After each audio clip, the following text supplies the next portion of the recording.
ụmụ ibe ekene m ụnụ ndị ndozi ọdịnala Igbo ọnụ okere nsọ ekene ụnụ asị m na ọ ga-adịrị na mma n'ụbọchị nke tata na anyị nwawo ndị ndozi ọdịnala Igbo ndị agha na-ekwu maka ha ndị agha ga-esi n'eluigwe gbadata ndị agha si n'eluigwe bịa ndị agha wetara ozi ọma nke ama nke si n'igwe bịa ihe ahụ fight for survival amaghị m because ndị mmadụ na-ekwu survival mana ha amaghị ihe survival bụ identity bụ survival identity Igbo bụ identity which is survival.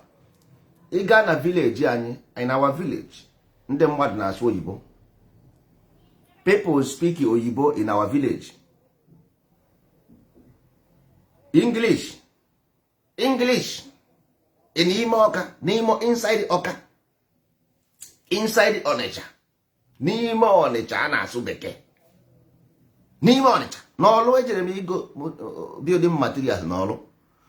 Ụmụ onye na-eresi m building materials na-asụrụ nna ha oyibo n'ọlụ. Now we want to make people think that because children ndị agụụ na-agụ na street with the problem. Nwanne go to Iweka, up Iweka, ị ga-afụ ụmụazị dị 15 years bụ keke na-achọ onye ha ga-ezu ori. Go to up Iweka, gwa m ihe that nwere ime with Biafra. Go to as if before this movement ndị ochie anọghịzi n'ala Igbo was no kidnapping. Before this movement there was no kidnapping, there was no robbery, there was no ndị na-akọ ntị, there was no ndị na-eme aja. All of a sudden nkịta our problem will be over. Ndị nọ n'ime ọhịa pụta ka enye unu ka ihe unu chọrọ. Ndị nọ n'ụlọ nwego ihe unyere, ndị nọ n'ụlọ nkọ nọ ndị nọ n'ime ọhịa pụta. The same thing mere ndị na-aje data bịanụ were ego lekwa obodo kọkadị. That is why nwanne onye ji mmadụ na na-eji onwe ya, mmadụ agọzinara onwe ya aghụghọ. Ndị Igbo stop agọzinara onwe ha aghụghọ. Ịghọtago? That's why ji gwa ha sị ha Igbo nke m na-ekwu okwu ya amaghị ma ọ bụ Igbo nke ha na-ekwu ha wụ immigrant, chronic immigrant. Because the only why iji wee wụrụ slave in your land, wụrụ slave na ala bekee, ebe ọ bụla ije ịka wụ slave, simple identity crisis, because you cannot identify yourself. If you cannot reprove yourself, nwanne, reprove yourself in people's eye. If not, they will write your story. If you don't reprove yourself, your story will be written by someone else. Otisi wee debute ihe esi edina. Ka onye si debute ya ka ọ ga-esi edina. Mmadụ akịla emụtana ya bụ onye Igbo, ya bụ onye Igbo, ya bụ onye Igbo. Nwanne isi na ịbụ onye Igbo eme ihe ji mara Igbo. Simple period. Ndị Igbo na-akpa isi. Kedu ihe mere ndị Igbo ji akpa isi? Every day a na-asị nke onye kpaa na ọkọchị ka ọ na-anya na udu mmiri. We say this every day by day, every blessed day. Now you are asking me, why do we have criminals in our land? Ọkọchị simple means child. Ọkọchị simple means child. Udu mmiri simple means onye kara nka, elderly person.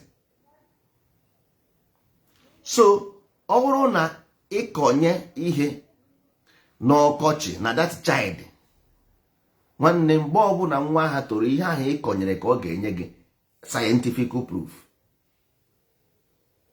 absolute reality. Na ọ bụrụ na ịkọnye, ị ga-aga n'Igbo land, a full church worth of million in a village, and you see the school worth 5,000 naira in a village. The same village ka ị ga-afụ church, mansion of church with the flowers inside. Na the same village ka ị ga-afụ the school, mmiri na ama ya, ha enweghị oche, there is no chair inside the class, there is no roof, there is nothing. But inside the same place, the father here is driving new latest model of Peugeot. Inside the same village. The worst village in ala Igbo have clean church, clean one, with the beautiful car and handsome priest. And you see the children in the village with the big belly, hungry people. And tomorrow you say you will we will have good governors, we will have good societies, and we will have everything good. Nna nwanne ikwuru datin ruo m nzọkwa azụ aka ewere ma azụ ka pịawa ọga anya. How do we say every day we say nkonye kpa na ọkọchịkọ na anya n'udu mmiri? Don't you know ihe ha mean? Don't you know what it means? The 15 years old boys are in everywhere, Kaba everywhere stealing. Don't you know because of Omori Hiko? If you don't plant any seed, man, you cannot reap anything. Your land will be washed. I'm telling you every day because you don't see road. You don't see road. In a meeting in America, Messia meeting come Igbo land. After the meeting, go. If you want to hide yourself in Biafra, you want to hide your shame in Biafra movement. Yeah? You want to hide your one name after meeting in Germany, Switzerland, they come to Igbo land. Those 15 years boys, Batagaka, if you hear me, go there. You have said no, stay at home. Did they listen to you? No. Because their problem is not what is your problem is. Their problem is hungry. They have no education, no job, nothing. And you are there talking. After your story, go and even if go and meet them. Go and tell them. 15 years old boy, no school, nothing in the state. And you are there telling him that it will be better. Okay, the 15, mgbe o ruo 20, arụ ga-eme unu ga-agba ọsọ. You will run away from your father's land. Agwara m unu, ị ga-agba ọsọ n'ala nna gị. I said it, and it will happen because okwu ya ga-emezu. Simple. You cannot have a child without a plan. It doesn't work. That child will become a monster. You can't. Ịchọrọ ịnụ nwaanyị nke ịtọ, ịchọrọ ịnụ nke ịbụọ. Hey, Igbo people, is our ancestors way. We will marry 5, we will marry 2. Nsogbu adịghị. Nke ị nụrụ anụ, ị nwere ihe iji azụ, ị na-ekwu okwu ịnụ ọzọ. No problem, keep on marrying. See them. Ọ bụrụ na ị gabeghị, go to Igbo land and see them with your eyes. With your eyes. Ejighị Biafra. No, they carry keke. Ha bụ keke na-akpagharị n'ekerete. Open afternoon. Robbing people open afternoon, not to Biafra, no.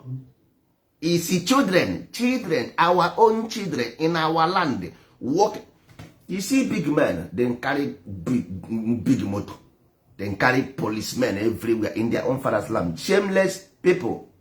Shameless people. They come to Facebook and show themselves how rich they are. They cannot ordinarily employ 10 people in their own community. Yeah, if they want to come to the same community, they will carry 200 million policemen and carry guns in their own father's land. They are doing well. Clap for them. Clap for them. They are doing well in your father's land. 200 policemen. If you are not safe in your father's land, where are you going to save?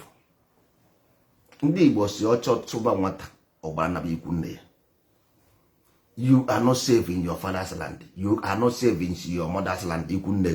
Can they be safe in your enemy's land? Your enemy's land? Yeah? You think you are safe in enemy's land? When is that happen? When did somebody become safe in his enemy's compound? When?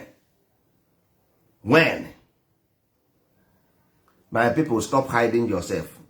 You stop hiding yourself. The same thing. This is church people name. They want to go to heaven and then pass through church. Then forget that there is nothing like heaven in church. There is nothing like only in your heart will heaven happen.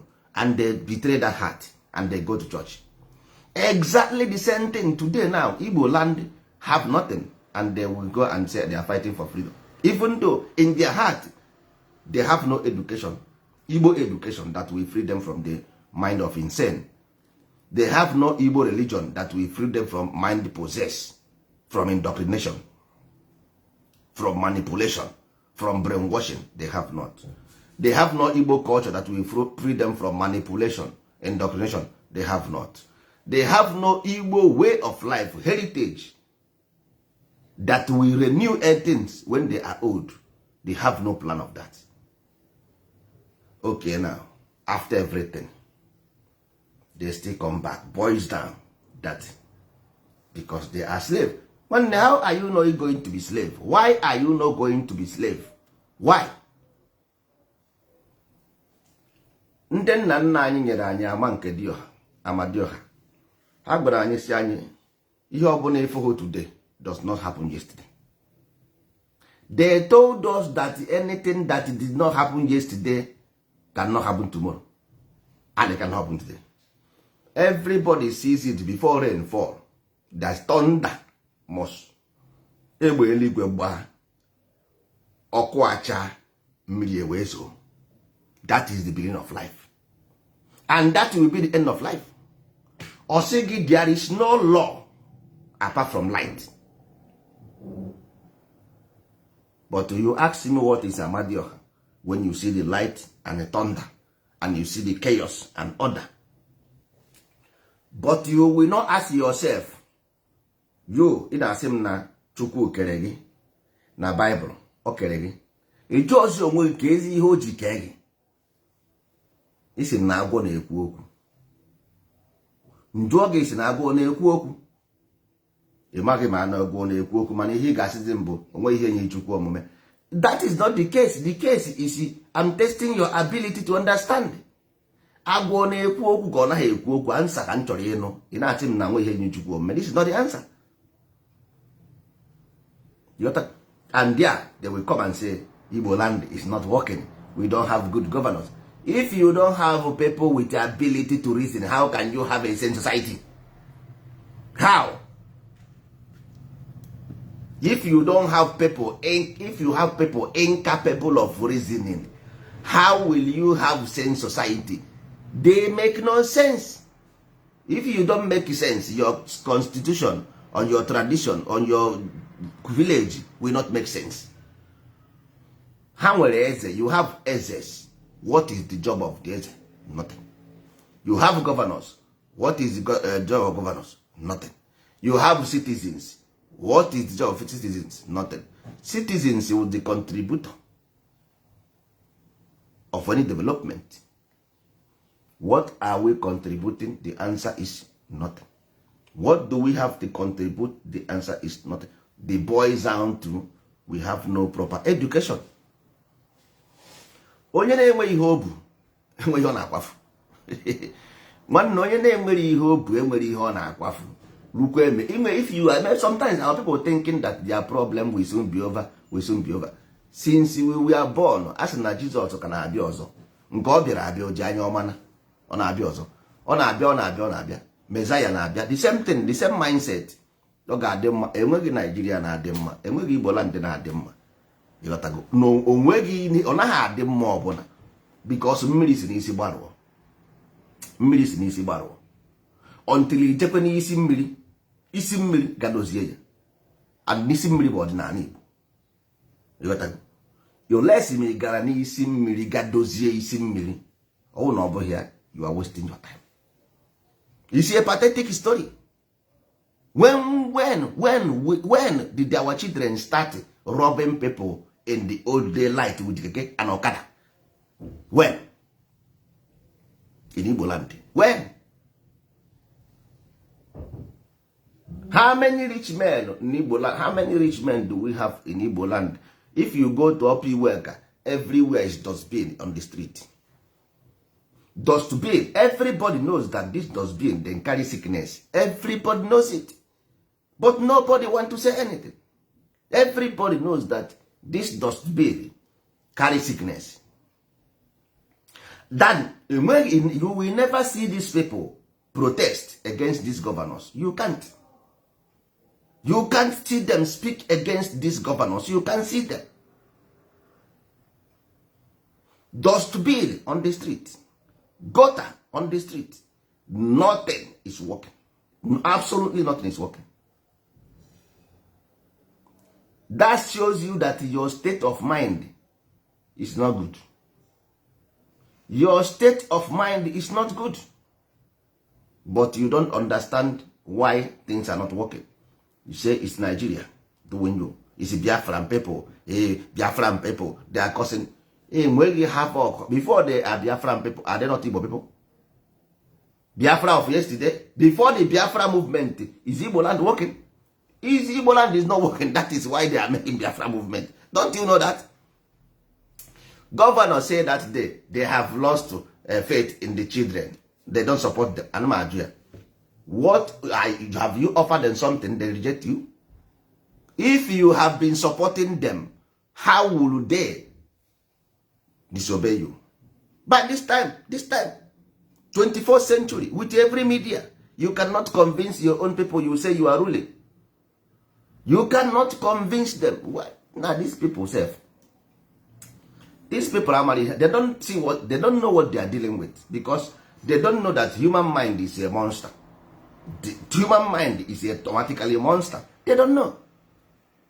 How Maggie? They don't know. How Maggie? They don't know.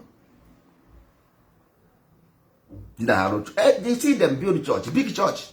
This governor self, they build church. This big men, na-ebugharị security everywhere. Ha rụchara church. Ha chekwa na ha rụọ church, ha egorogo kills n'igwe. They think so. They think if they build church, ha egorogo kills n'igwe. Yes. All your village, you have money. You cannot employ people in your village, but you can build church to them. And giving them indominido. Every day, bring indominido to share them. You see? Indominido. Did Jesus give indominido to Peter? Did Jesus give indominido to Paul? Eh? O nyere azụ na bread. Nye ha ọrụ ha na-arụ. O nyere ha ọrụ. Give them work. Gave Peter work. Gave Ben work. Gave all of them work. You cannot give your own children work. You want them to worship you. You have money. You may make a big man. After they worship you finish, you will pay. You will pay the price. No road, no electricity, no education. Then you will replace. Do you have a home? People build a bunch of millions of dollars in Igbo land. Maybe they will sleep in the house 5 times all their lifetime. One day, all their lifetime they will sleep 5 times in the house. The house on a rua here in a village. You got a village, I have mansion to everywhere and a rua here, nobody inside. Mansion to everywhere and a rua here, nobody's inside. Why? Simple, because of one thing. And I work. Igbo nwere educational system, nwere way of life. Mgbara ụnụ. Igbo na-akpa agwa, enwere ya na-akpa agwa. Agwa bụ karakta, ndị Igbo si na agwa bụ mma nwaanyị, ndị Igbo na-akpa ya akpa. Akpa a na-akpa agwa akpa, otu esi akpa nkata na mkpa ngịga. Otu a ka esi akpa agwa. Ịkpasi ya agwa. Nwanne, ọ ga-asị gị ịkpa adị agwa. Ịkpụọ isi, nwatakịrị nwaanyị, ịkpa ya isi. Enwe ya na-akpa ịkpa isi na ike isi. Ịkpa isi na ike isi abụrụ ofu. Ịkpa isi na ike isi. Ịkpa isi eji owu isi akpa ya. Ike isi a na-akpa control. Ike isi control. You got all those things for educational system. Ịkpa isi na ike isi abụrụ ofu. All educational system. Enwere ihe ndị Igbo na ịkpa nkụ. Ịkpa nkụ bụ educational system. Ọ bụrụ ịga n'ime ọhịa, ma kedu ihe bụ nkụ? Kedu ihe mere iji akpa ya n'ọkọchị? Enwere ihe ndị Igbo na-akpọ ije nri egwu. Anyị jere iri egwu, mana ama m ijere iri egwu. Ije iri egwu, ghọta iri egwu, debe enu. O nwere ka anyị na-esi ekonye n'enu. Ịghọtago, ogbe ihe ha mean education ka ọ bụ ikonye data nri egwu n'enu. Enwere ihe iji wee debe egwu aha n'ime ụlọ wee na-enye ya nri. There is a reason why iji wee na-enye ya nri n'ime ụlọ. Ịghọtago, because ị chọghị ka egwu aha pụọ n'iro soro egwu na-ata ji taba ji. Ọ ya ka iji wee jee nri egwu. So all more information that also. O nwere reason why anyị ji eme. Ịhụ watch ebe a mụrụ Kraịst n'ụlọ anụmanụ, ị ga-afụ na ụlọ ewu na atụrụ. Ị ga-watch ka ọ sị gị na ọgwụkwọ onye ọzụzụ atụrụ. There is no how you will have Igbo land in isolation and think that all of a sudden one governor will come from somewhere and salvage your life. It's not true. It has never worked yesterday and it will not work tomorrow. You don't just think that I will not participate anything in development in Igbo land. All of a sudden somebody else and magically will come and develop it for you. It doesn't work that way. It can't. It doesn't work that way. You will just stay in your house every Sunday, go to church and kweja yamma. Somebody else, one day, God will send Messiah to come and salvage you from your problem. It doesn't work that way. Asị ka ọ bụ. Asị ka ọ bụ. Onye ọbụla must go their own way. Like nke anyị nwa ndị ndozi ọdịnala, anyị nwa na-emere onwe anyị ihe anyị. Ọ bụrụ na ị chọghị goodness, you don't come here, don't near here. You gotta go because that's all. Anyị nwa bụ ndị ezigbo omume, ndị anaghị ezu ori, ndị anaghị agba amụma ụgha, ndị nwere ịfụnanya, n'ime mmụọ na eziokwu, ndị wetara aka ọrụ n'ala Igbo, ọ ihe anyị ji. So anyị nwa na onwe anyị, we have choose our own path. So ọsọkwụ nọdụ ebe ahụ na-adụzugharị, I'm telling you what is going to come after you and what you will live within you. As long as you don't have Igbo traditional education, you are not going, because nkụ dị na mba na-eghere mba ndị. Mgbe ọbụla ị na-anụ maka nkụ, kedu ihe na ndị Igbo ji akpa nkụ? Kedu ihe mere ndị Igbo ji eje ndị egwu? Kedu ihe mere ndị Igbo ji akpa isi? Kedu ihe ndị Igbo ji eke isi? Kedu ihe mere ndị Igbo ji akpụ isi? All those things are embedded in educational system. But you have no knowledge of this. And you say you want to survive in this life. Life is not a joke. Life is wisdom. For you to understand wisdom, you need knowledge and understanding. You need knowledge and understanding for you to understand wisdom. Life is a wisdom. Wisdom, because if everything, if I are here, my telephone, my computer, all of them were done by wisdom. Human mind is a wisdom. You cannot just understand it because it's a human mind. No. It's just like computer. You can't understand computer because it's a computer. No. You need manual. You need user guide. So education is user guide. Or not here. It's a user guide. Or not here.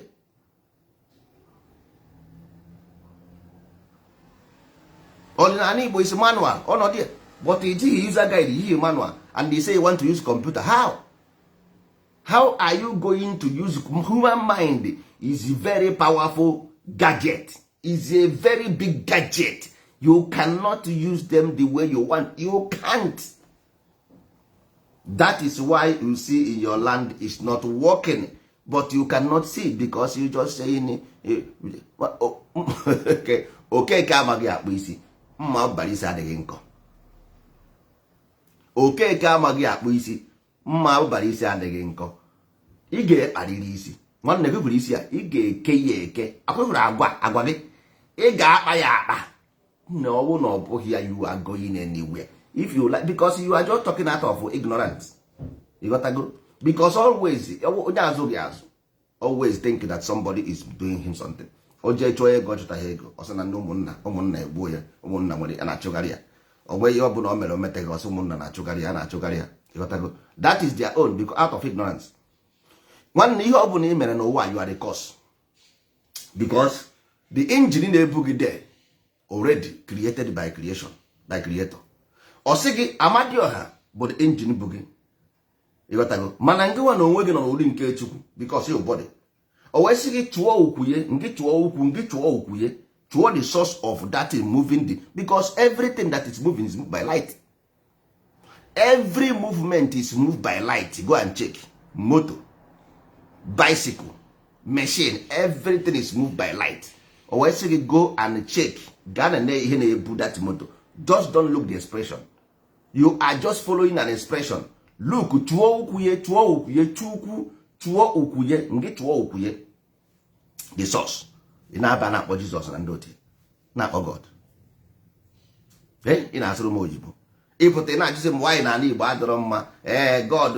Ị na-agba more. Ọ na-agbakwụzi more. Ọ na-eme increase na church na worship. Ọ na-eme increase in his belief. You gotta go or think that I'm not worshiping God so right. So I must increase my methodology of worshiping so that things will change. Things one onye na-enwe ihe obo enwere ihe ọ na-akwafu as I say so.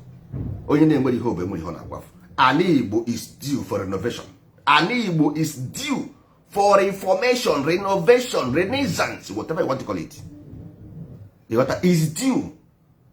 Culture, tradition and religion, these things is just like a motor.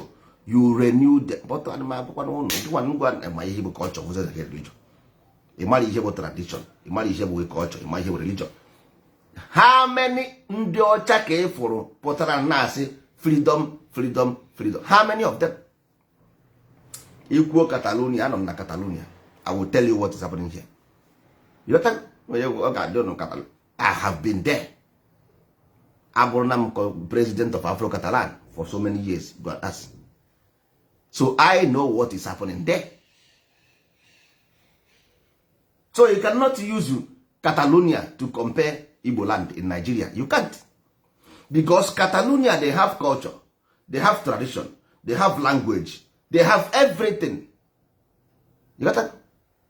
They have a state of Catalonia controlled by tradition and culture, not by Spanish government.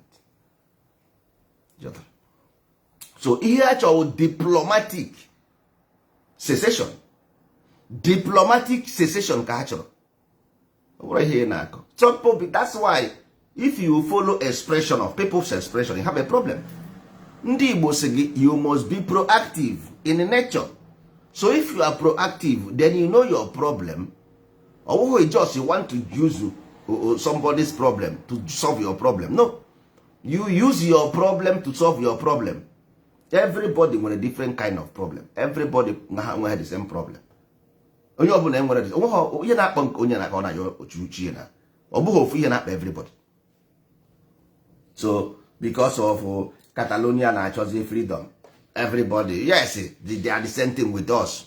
Ndị nke na-achọ freedom, they are the same thing with us. Freedom ha na-ekwu okwu with diplomatic expression, ọ bụrụ about doing nonsense. You got that?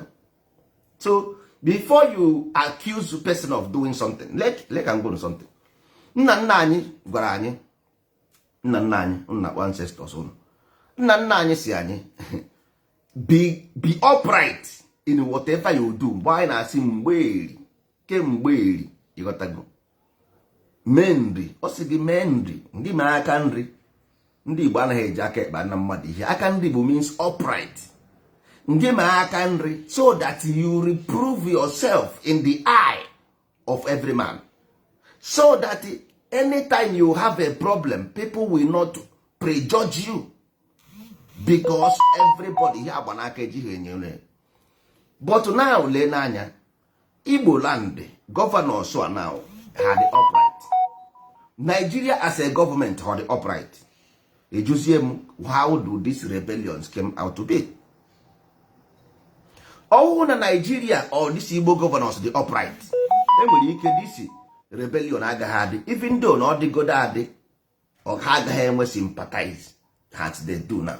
They won't have sympathy much more like they do. Because they lost hope in these governors. When these governors made this thing, they don't think this thing will be like this. You got to go on how magina. If you, somebody, for example, Burumad, for example, before, I will give you, because all these instances, we have them in memory, we have them in knowledge. All in Ali Igbo now, for example, Nigeria police, Burumad, there is no judgment about that. Do you think that those people, Eburu, those Ndi Igbo, or whatever, and also on the Yoruba, not that particular place, that anymore, how do you think that they will see government tomorrow? If this government will not give them justice, if in America, one policeman buru one guy in America, and went justice, do you see how people celebrated? That means it's nature of a man to have justice, whatever happened. I tell you that these people, they lack something in their membrane, don't it? Every government in power must make sure that they must bring justice. About one Nigeria of injustice, it makes no sense. If you want one Nigeria, prove it to these people that you are for them. They will follow you. I think so. It's a simple matter. Put justice. If you put justice, you got to. Then the racism and tribalism will be minimized. It will be eradicated totally. But first of all, you get good equity and justice. So that in that he actually convincing. You cannot force person to do something you can't. As no what when you can love you with it. You get megide the thing, that is it. Okay, you got to go because you go and fight the government in Waraku, and then I fight the government, I fight Waraku, go government in Waraku, and then I fight it because our land, the life must be here. Earth is here. And earth will be here.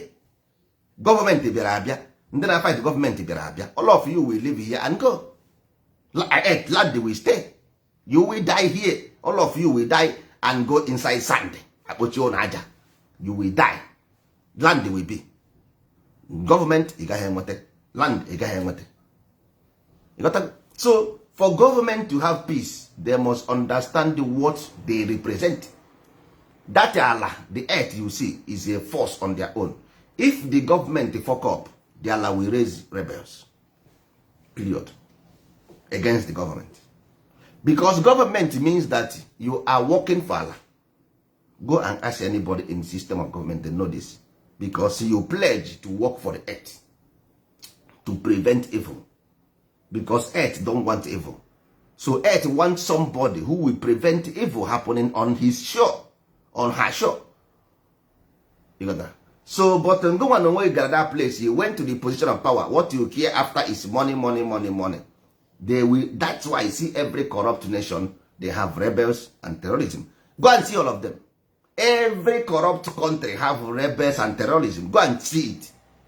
Because it's about action and reaction.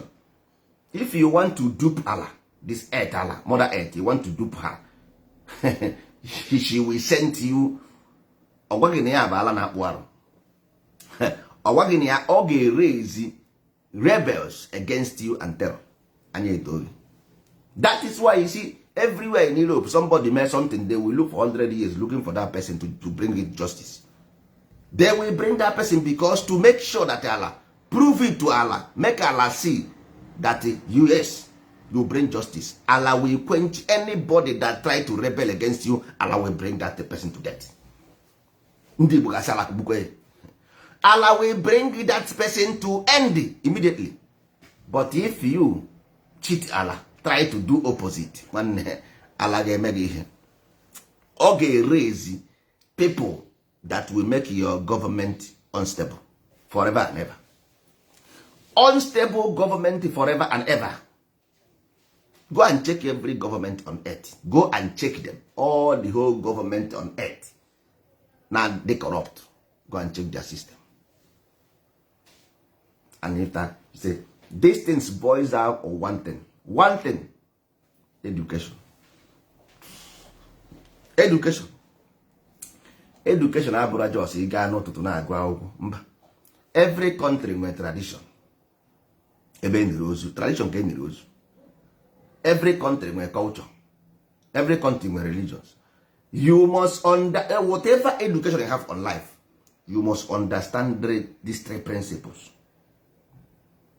Because ịkpa agwa gị depend on destiny. Because tradition means personality. Religion means character. And culture means behavior. Ebe a ka eniri ozu gị. No matter the education you have on this life, if you fail these three principle of your own tradition, you are gone. That is why I see your land. It's not working. Your land is not working. And it can never work because for the moment, these things are not there. Even though anyone know why I work hard, they make sure all these children's don't happen there. Time will come, all these women now mokasing web, I got an opposite hand. I got another had him. Or you told Yana say more another Yana where. I guess because there is no reason why you brought that child here to suffer. Agana another thing down waha, Agana another hand waha. You got a gana put had the ones what the one about. Well, Nawanya Hamrunwa, they say about Waha, Wahe, who is your brookeke, to one donor to up your work. Eh? It happened the child to that woman in the morning, or J. Roman up your work, okay? No chanja, a bogero, Roman or chanja. Dear Bro Kadabap. Nwunye eburu oroma gbapụ ụmụaka anọ dị na-akwụgharị aka na-agba akwụnakwụ na-akpagharị. That is it. Nwanne akwụna mụta nwa akwụna ka ọ ga-abụ. Akwụna mụta nwa akwụna ka ọ ga-abụ. Ihe agwọ mụrụ ga-eto ogologo. If you chose Igbo of this kind of life, remember, if you chose this kind of life, the consequence of it is armed robbery, kidnapping, and terrorism. If you choose Igbo of not knowledge, if you choose Igbo of senseless, if you choose Igbo of ignorance, the reaction and the action is two different things but one mother. Abịakwana echi, You might call them freedom fighting, you might call them anything, is all rebellion against what you did not do for yourself. Had it been we have better education and employ our people, do you think you will see our children living inside the bush? Eh? That is the most dangerous freedom fighter when an Igbo today. Simple. We are hungry, we don't have jobs. Simple. Simple. Go and ask the most deadlier of this Biafra freedom fighter. Here with your problem, he or she will point out to one direction, that we have been abandoned in our own land, in our own father's land. We have been abandoned. Simple. What do you need rocket science to know what is happening? Yes, even though it's all good, everybody criticize. Yes, we can criticize, but the fact is fact. The fact is that we have abandoned our own children to perish. Because if goodness did not thrive, evil will thrive. If goodness did not thrive, evil will thrive. Period. So if you leave your own children to go the other side, remember, they will pay you back. Because so the best thing, Elia is better, man. Elia is better. Because I na-ekwu na anyị si n'eluigwe wee bịa, ndị mmadụ a na-eche na ha aghọtaghị ihe a na-akọ, nwanne ịghọtaghị ihe a na-akọ. Anyị si n'eluigwe gbadata, and anyị ji ama nke nọ n'igwe asị n'igwe wee bịa.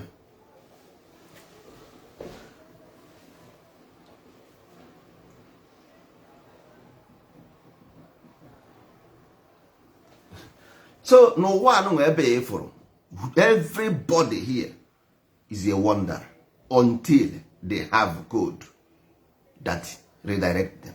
Everybody, because once you mụrụ ọfụ, anything ọbụla you kwuru ebe a, go and verify them, because we are classified. We are classical and we are classified. Nwa ọbụla amụrụ ọfụ gburu isi.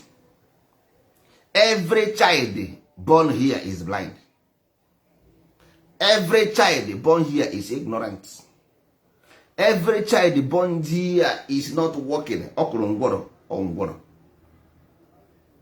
So this child must start by hearing, by speaking, by seeing, by walking. Everything ọ ga-eme n'ụwa. Imagine, ịkụziri nwa ka esi aga ije, ịkụziri ka esi ekwu okwu, ịkụziri ka esi anụ ihe, ịkụziri ka esi esi. Enweghị ịkụziri nwa ha nwụrụ ngwọrọ na nwanne ngwọrọ, deaf, dump. You have to see your own children as a product. Ka ọ bara gị uru, ka ọ baa uru. O nwere ihe ndị Igbo na-asị ịnọ ọmụgwọ.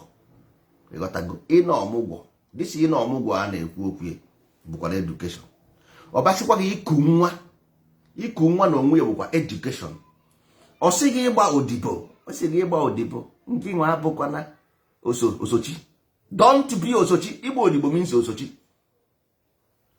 Ọ sị gị bụrụ ọga. Ọga means proactive. You see, I say every day. You got that?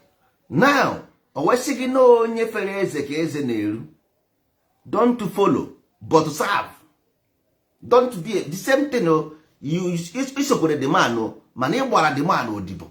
O wee kụziere gị amamihe ya. Mana ị wuru so nso nwanne, ị wuru so nso nwanne banye na akụkọ. Isoro ojochi mba no. Nwanne gbaa odibo savụ. Because ọwụ na ọwụ ya iwuru antipati. Iwuru ogbenye ọnụ ntụ. Ịghọtago? So o nwere ihe ndị Igbo nwere. Ihe anyị ji bịa ama nkesi n'igwe bịa. Ihe m na-agụrụ na ebe a, most of you chere na ọmụgwọ bụ ije meetie ije na mmanya mụọ nwa oje meetie mmanya. Oh, for you, all those traditions are just about talking. For us, no. For us, it's knowledge. Ọmụgwọ is knowledge of its own independently, because o mean something. Iku nwa is nwanne a na-eku nwa na nkịtị. Akwasoro Igbo ebe a, iku nwa, kedu ihe bụ iku nwa? Ọkwa ụmụ na-enwe nwa na-akpọ nwa na-eku nwa, kedu ihe ọ na-arụ, kedu aka ọrụ ya? That woman anọrọ ya ahụ, ọ nwa na-eku nwa na-take care of the child. yes. So kedu ihe nwa na-eku nwa na-arụ? ị mana a na-etie ihe mgbe ọbụla. Do you know that nwa na-eku nwa na-etie ihe all the time because onweghị nne? Ọkwụrụ mana nwa na-eku nwa nwa enweghị nne. Do you know that? No ya mere eji etie ihe mgbe ọbụla. So all those things, in fact, about uru because this generation they were bound to fail because all generation of failure. Because I want to generation of failure. Only something the real in life. If you like, you say I want to be Hausa, I want to be Yoruba, but that does not say you don't have to have education. If you want, even if you want to be Hausa, it doesn't make any sense. You can want to be Hausa, but you need knowledge. You want to be Yoruba, you need knowledge. You want to be Biafra, you need knowledge. You want to be Igbo, everybody needs knowledge. But you cannot limit yourself from knowledge and you say you want to be Hausa or you want to be Yoruba, you want to be Biafra. It does not make any sense. It doesn't make any sense. Knowledge is power. So anywhere you are, make sure you acquire knowledge. So if life is weary, it's a weary place. It's a weary place. Then you must go for knowledge. Because you were born blind. Imazima nne gị nna gị ọkụzikwere gị ihe a na-eme.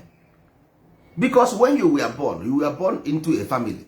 So what about if the family deceived you? What about if, as you say today, the church they deceive us, church they deceive us?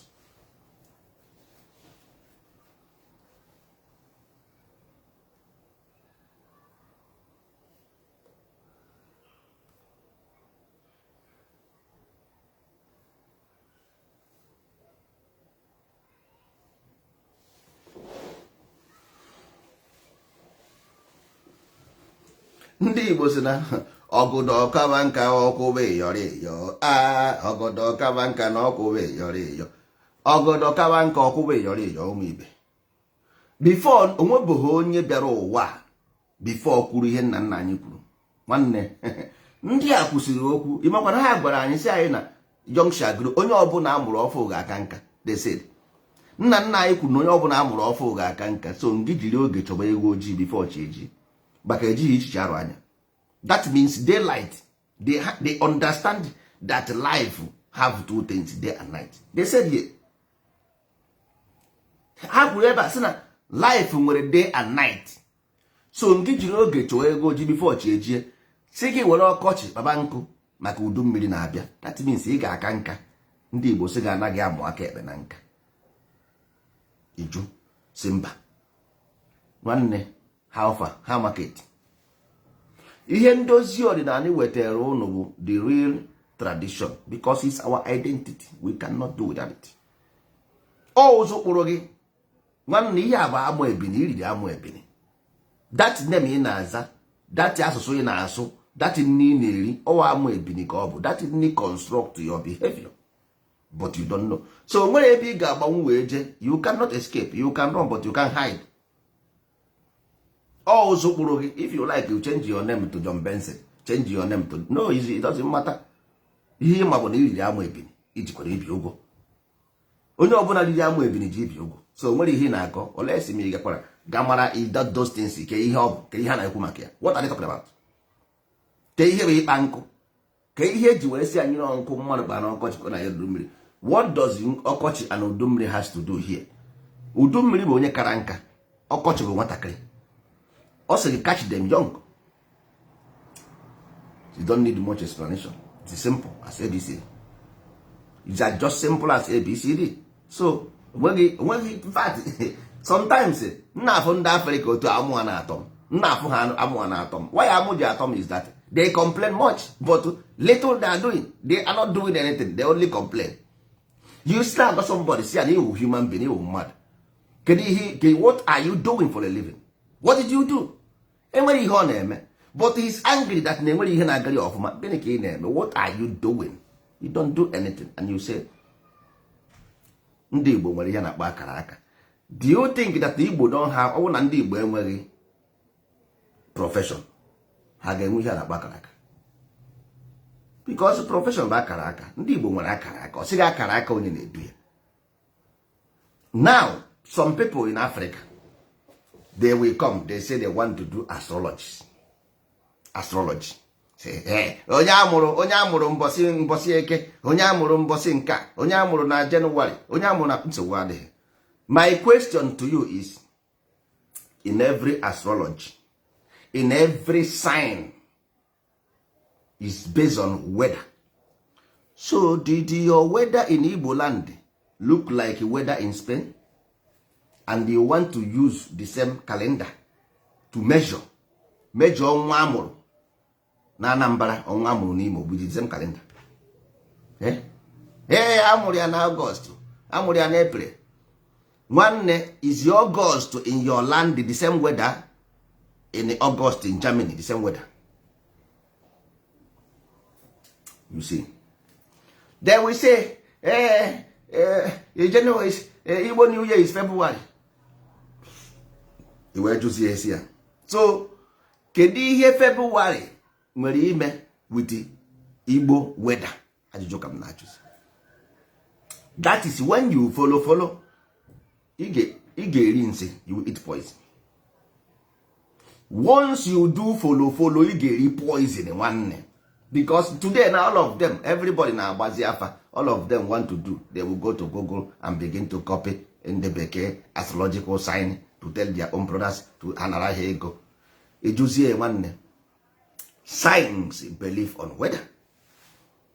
So you cannot come up with your own sign. No mgbe ị ga-aga group jebe Google wee check iwe nke ndị bekee wee were ya wee ndụ nwanne ọbụla ya nụ. You must have ability to reason. You nwere weather na be gị, nwee everything na be gị. Already these things are in your culture and tradition. Already is in your culture. But always you want to compare bekee. You want to compare bekee. Asụrụ gị Igbo is what you mean in English. Asụrụ gị Igbo is what you mean in English. Always you want to use English to justify. That is why ị gaghị enwetenwu that na-ekwu better. Ke ihe mere ndị bekee ji wee mụọ Jizọs on December, and December wụkwa 10th month. December, DS mean 10, but why o ji wee dịrị na 12?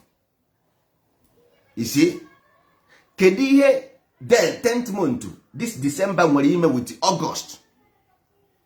Ke ihe o nwere ime in common? What do they have in common? Ke ihe mere ndị Igbo ji eri ji n'August not December? According to, because if njọkụ ụlọ njọkụ ka a na-ekwu okwu ya, then a na-eri ji n'August, mụọ njọkụ na December. Ka ihe these two nwere ime, that means it shows you something na enwere your own weather calendar a na-agụ na your own weather. Because a na-ekwu maka ji ọfụ wụ New Year, but erie n'August. Ka ihe mere eji rie ji ọfụ n'August? Ka ihe mere August new? You must be inquisitive. You must be inquisitive, because ọwụ na ị naghị ajụ why things are like this in your land, that means you soro n'ihe a na-eme. You must ask yourself, kedu ihe mere no? If you go to Islam, they have their new month on September. If you go to Western education then change. If you go to their football change in September. If you go to educational system, then change in September. Mgbe ha na-agbago class na September, ọ bụ na January. But ha na-agbago class September ka ha ji agbago, all September bụ their new year. But all of you know you are counting New Year, February, January, and argument. But to them, practically, their new year is September. Not even January, not even on this one. That's why I na-eri jerisie ji na September na 6th month, 7th month, I am a harvest and bazaar. But to you, I'm telling you this thing because I'm telling my own people here, and then those ordinary here, I'm telling them what's about to come. So this thing will things you have already in your system. But your own way say in Germany, in Australia. Or what about the the problem? The knowledge of what you're doing. Why are you doing something you don't know? Destiny, the access of knowing what they mean, so that you can do them in happiness. Ime ihe ma ka mere iji eri ji n'August, ka ihe mere iji eme harvest in September, which is New Year. ka ihe mere eji agụ new moon. Go and say it. New moon in September is very important in every culture.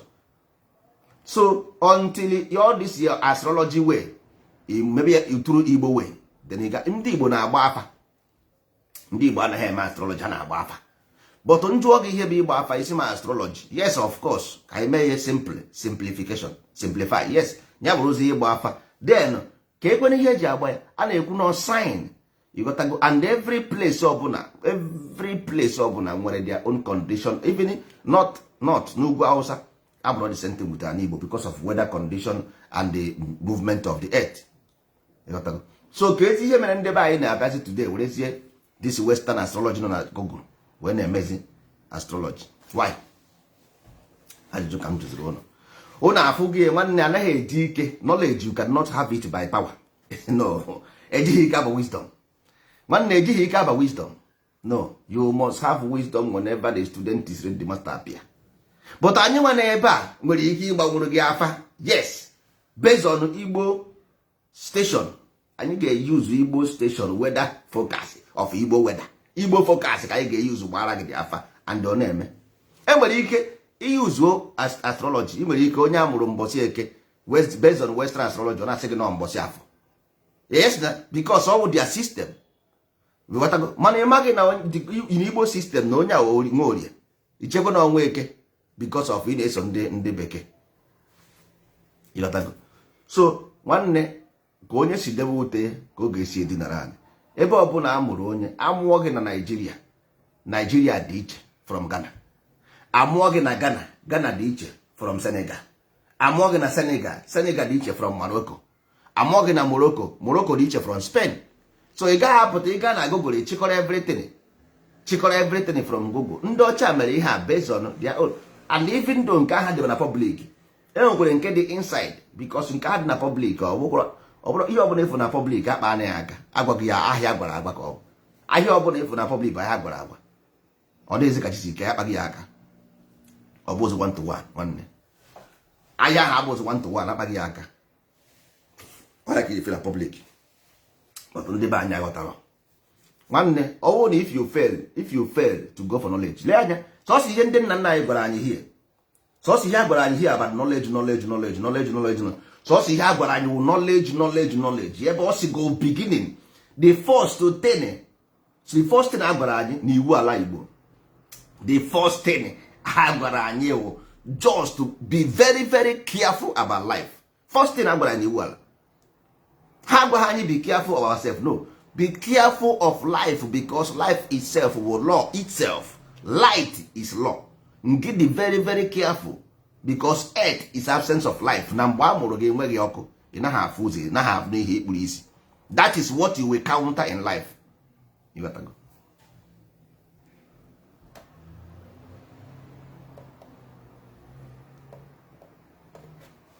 So that's why ka ihe mere ọwụrụ ụnụ n'anya na the whole Africa ka ihe mere mgbe ọbụla ifuru ndị fero akụpụ ime ihe aha pịchara apị na Africa niile na Egypt akụpụcha ya imi o nwere ike ihe bụ ime ebe o si eku ume ịghọtago imi bụ ebe isi eku ume dachi ume gị your strength ume gị ka ihe meji ekụpụ ya ọ bụ ya ka a na-ekwu ọwụ the culture. Once iwepụrụ the culture onye aha na ka imi aha akụpụrụ means culture ewepụ ha tradition nwanne ịgago ọ ya bụ isi ume gị bụ your tradition ịkụpụ ha anị ya your personality you goes kụpụ isi ume ya every gacha ị gafụ na akụpụrụ ya imi gaa chọọ anywhere ọbụla ifuru fero akụpụrụ ya imi that's it.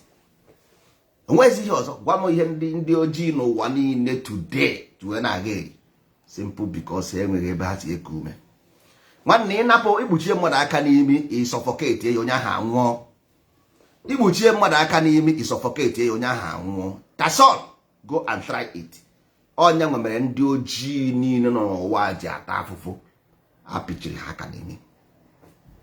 Ị na-afụ ụzọ iji anya ga-eme gịnị ebe pawa gị dị bụ na imi gị onye kpụrụ isi nwere ike ịdị ndụ onye kpuchiri imi anaghị adị ndụ.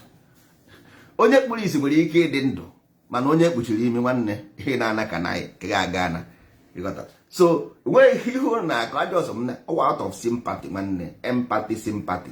That is why I am so caring about your situation and condition. ọwụ na ọ bụrụ ya nwanne ngwa ụnụ na anyị si n'enye igwe bịa, believe you me, ọsọ anyị nwa bụ ndị na-anaghị abịa ebe a si ụnụ bịa nyebe anyị ego. So anyị nwa only ndị na-abịa ebe a na-akụ ndị ihe anyị jikwanụ bịa enwekwaghị ndị ga-eji because eluigwe na ala abụghị ofu. Ihe mere ala na eluigwe ji enwe mmekọ bụ oriri dị asọ. Ihe anyị na ị ga-eji enwe mmekọ bụ oriri dị asọ. Ikwere na oriri dị asọ gị na eluigwe na ụwa enwe mmekọ.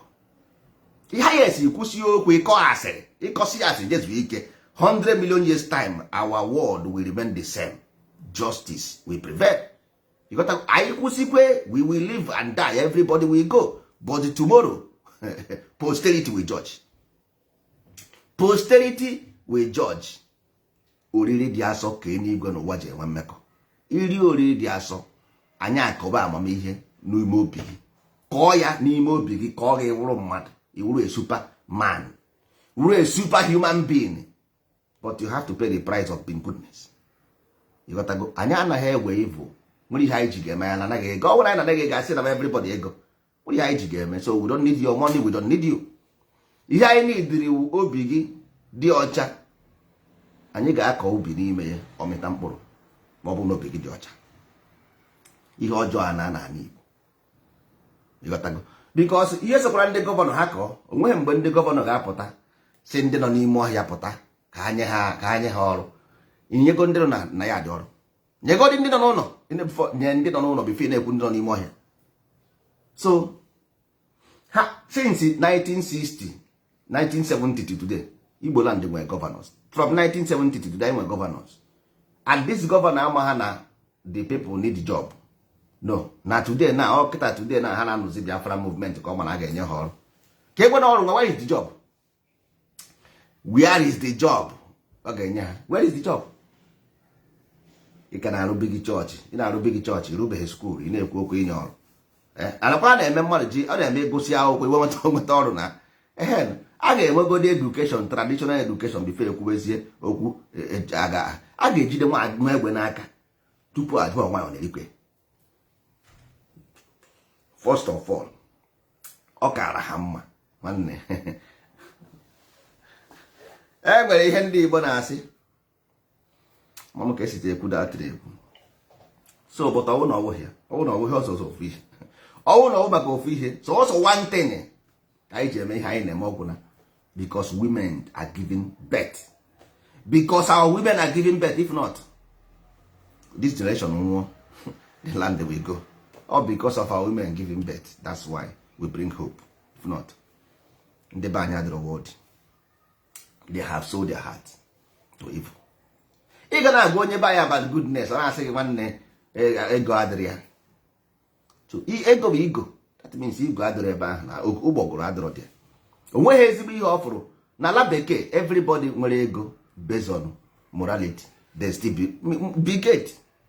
Ndị niile nwere ego n'Europe nwere ego based on goodness. Also give money, eternity money. O nwere ego na-agwụ echi.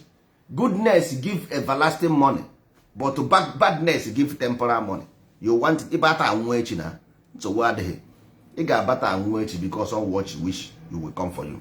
If you want goodness, beautiful Igbo land of paradise, we are here for that. If you want Igbo of destruction, ignorance, criminality, terrorism, rebellion, then you go the other side. So ụmụ ibe, anyị bere ebe a for Igbo identity. Our identity will not die. Our privilege will not die. Our value will not die. Who we are as Igbo, very very important to existence of ndị isi ojii niile, because anyị nwa wetara value system on planet Earth. Value system on planet Earth, the measurement of value. Ihe ji wee mee ego today of value ka eji mee ego. Ihe ji mee exchange commodity value. Ihe ji measure anything n'ụwa na-akpọ ntọala. We create ntọala. Also anyị nwa bụ ndị nwe value based on ntọala, because all measurement ka na-ekwu will be measured. Everything will be measured before they give it value. Before life will give you anything on life on earth, you must be measured. After measurement, then you classify and clarify and validate. Then akwụkwọ ụgwọ maka ọwụ na imere mma ewere mma, ọkwa na imere nje were njọ. Period. So ụmụ ibe, ọ ga-adịrị ụnụ na mma ka njekwa ojojo akwụọra m ụgwọ isi nwaanyị nta ụnụ nwazi amaghịzi m iwu mego ala today enweghị ihe mere ala today. I have paid my dues for today. The land that created me brought me here. Today I have paid my homage. I don't know what have you have. Anaghị m get any money, so I have paid my whole. Akwụọra m ụgwọ nke m, akwụọra m ụgwọ isi nwaanyị m. So ị marazikwe nke gị ga-akwụ jee kwụọ, nke a bụ nke m ka m kwụrụ ihe, I have paid my dues. So ụnụ ikwubeghị nke gị, ị mara na ịmụsịa ọkụ ị ga-akwụ ụgwọ NEPA bill, ị ga-akwụ NEPA bill, kwụọ light bill. Nwanne, don't take life as a joke. Life is not a joking place. Ọ bụrụ ebe ụmụazị. Life is not made for children, ọ bụrụ for kids. That's why kids nọ na ya dị ụmụ ha na-enye ha nri. Kids are home, they giving them food n'ụlọ, na-enye ha ara ha na-aṅụ. Life abụrụ ebe a na-aṅụ na-eme ha. Number life bụ a place of you come, you learn. Life bụ ibi na abịa mụta ihe. Ịbịa hie ghọọ ahịa okoko nwanne. Ịbịa all the whole knowledge on earth, ịbịa hie wụrụ onye nkịtị ifu onye. So ụmụ ibe, a sị na ọ ga-adịrị ụnụ na mma. Anyị gara ewetara na oziọma kwamgbe mgbe ọbụla anyị nwere efe oziọma dị.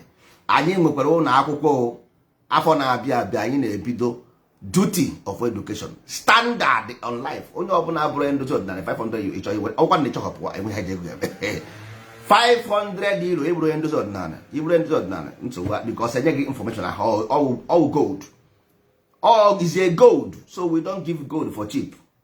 Our info is gold. 500k euros ịchọ ịhapụ ọkwa na iwe ndozi ọdịnala free of charge.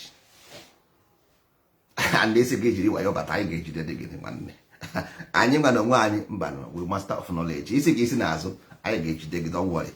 Ajụọ gị ajụjụ na-agba ịda anya, ị gaghị azụta nwe ndozi ọdịnala gị, anyị ga-enwe koodu. Ịghọtago, anyị ga-enwe koodu. Ajụọ gị ajụjụ ịsata ya ntụ ọkwa na ịta ya anyị ama na ịhụ onye ọchọ ngala oku. So ụmụ ibe ya dọrọ na mma.